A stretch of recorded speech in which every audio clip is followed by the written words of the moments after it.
Bonjour. Lundi 14 mars 2022. Le quotidien Matin Libre titre en manchette Développement de la capitale du Bénin. Porto Novo a bientôt son hôtel de ville. Le gouvernement appuie un projet phare de la mandature Nyankoti. La construction de l'hôtel de ville rêvé depuis des années sera une réalité avec l'actuelle mandature. Le projet a enfin pris corps grâce au président Patrice Talon et son gouvernement, à travers un cocktail de presse le vendredi dernier qui a eu pour cadre la villa Renette de Porto Novo. Le maire Chalmaï Nyankoti a levé un coin de voile sur cet ambitieux projet. Lisez toute l'information en page 2. En fausse manchette au département du Koufo, la LNB distribue motos, réfrigérateurs, tissus à Azov. GIF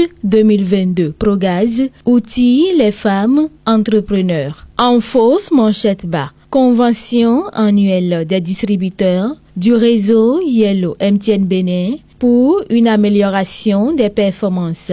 Économie bleue, le document de la nouvelle stratégie nationale validé. À l'oreillette, 60 ans de relations entre le Canada et le Bénin. Myriam Pierre-Louis, c'est une coopération qui a beaucoup évolué. Prochaine législative, PRD Mouel Bénin. Comme en 2019, les Béninois iront aux urnes le 8 janvier 2023 pour élire les 109 députés, dont au moins 24 femmes, pour le compte de la 9e législature. C'est un secret de polichinelle, sauf si la cour Djogbenou en arrivait a sorti un autre tour de son sac. Pour l'heure, c'est le branle-bas au niveau des états-majors des partis politiques. Qu'ils soient de l'opposition ou de la mouvance, on sent que les lignes bougent depuis bientôt 2 semaines que la décision de la haute juridiction a été rendue publique. Des acteurs politiques qui, jusque-là, étaient aphones et invisibles, ont commencé à se faire voir et entendre sur le terrain et dans les médias. Tous les moyens sont bons pour se faire positionner sur une liste.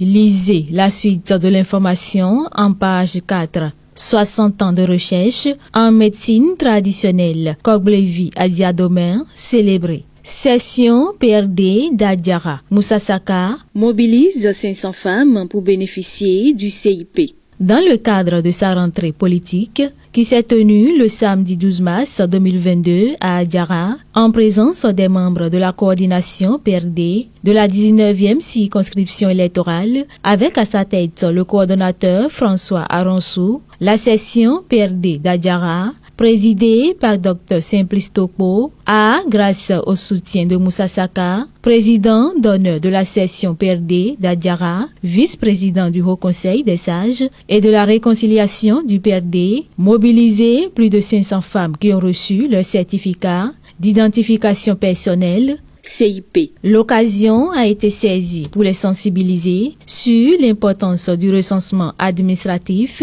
à vocation d'identification des personnes RAVIP. Les détails de l'information sont à lire en page 4 du quotidien Matin Libre. Bon début de semaine à toutes et à tous.